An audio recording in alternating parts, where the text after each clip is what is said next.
can't stop. A family shop. Think Thayer. Come on, let's get rolling. Come on, let's get moving. Think Thayer.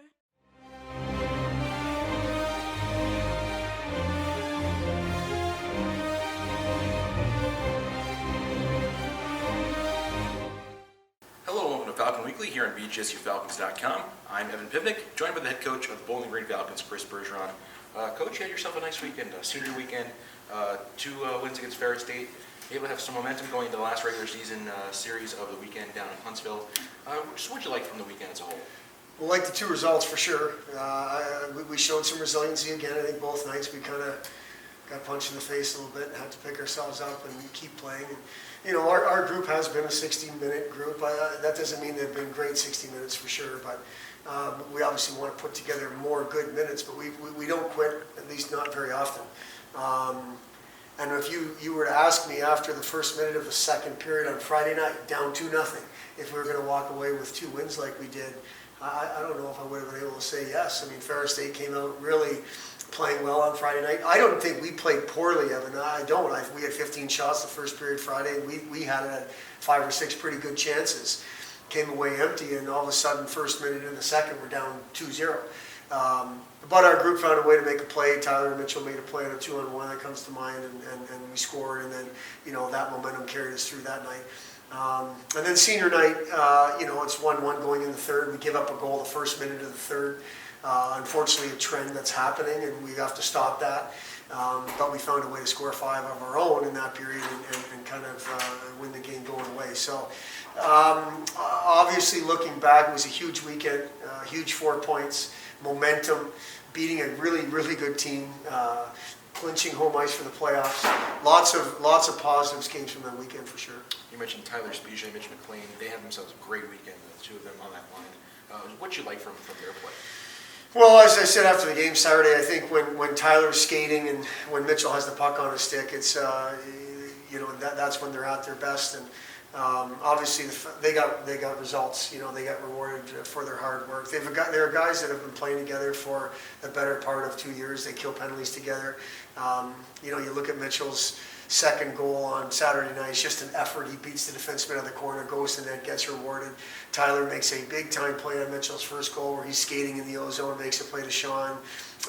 You know, that's when they're at their best. And they've been huge contributors since the day they got here. And for me, it's nice to know they're only sophomores. You know, there's lots of hockey to be played. But I think, you know, it starts with a comfort level between the two of them, and then they both kind of complement each other. One can really skate, and the other one, I'm not saying Tyler doesn't compete, but Mitchell's the one that's kind of in the corner doing the dirty work usually because Tyler's skating around. So, you know, you like seeing them at their best when they're doing what they're great at. And now senior night, able to have all 5 seniors dressed. How nice was it to see a few of the seniors crack the score sheet? Yeah, it was great. When you look at senior night, and you know, really Friday night, 4 of the 5 were in the lineup, and Ben Murphy wasn't. And it wasn't like he was way away from the lineup. He'd been in the lineup, and so to see him go in there and get rewarded for it, and then Tate and Jose hadn't played in a while. Jose played well. Mark Cooper's, you know, been a pretty consistent contributor for us. Brent Tate's been around it most of the year, and then, you know, Tommy Burke's been a contributor since day one. So it's nice to see all 5 of them be able to, you know, have their last regular season game go the way it did, with the crowd support that there was, and it's almost, for us, it's like the way it's supposed to happen. I mean, when they walked into a program 4 years ago, it didn't look like it does right now. I mean, the plan was on paper only and something that we thought was going to happen, but now it's happening, and they've been a huge part of it. So, pretty proud moment. I'm really happy for those guys that they were able to enjoy their senior night the way it went. So now you're able to finish off the home regular season with 2 wins. You have home ice clinched. And how difficult is it to keep the focus, knowing that you have 2 things already guarantee a playoff spot and a home playoff spot? Yeah. Well, Evan, again, it doesn't seem like a lot of people want to talk about it, but we're 2 points at first. And, you know, there's a regular season championship, or at least a share of it, still in the conversation for us. And what we told our guys is we're going to get together next Monday or Tuesday and talk about the playoffs and so on, but we want to be able to look back at this week and this weekend coming up and say we did everything we could do. And if it's our time, then it'll be our time. We'll get the help that we need around the league, and we'll be WCHA regular season champions or co-champions or whatever. What we don't want to do is we don't want to take our foot off the gas, look beyond this weekend, and then have regret come next Monday or Tuesday when we do get together that we did get the help we needed, but we didn't play very well, didn't take care of our own business. And I'm not talking about results. I know Huntsville's going to be a difficult team regardless of the playoff picture for them. They've played us tough here in this rink. They've played us in their rink tough before, and it's going to be a difficult weekend. We know that. It's going to be their senior night on Saturday. So those are all things we have, we can't worry about. We've got to worry about ourselves. And I think with something at stake this weekend helps us stay focused on the task at hand, which is this weekend. And that was the conversation we had this morning. We're going to continue to take a small picture approach. It starts with practice tomorrow, just like it was practice today.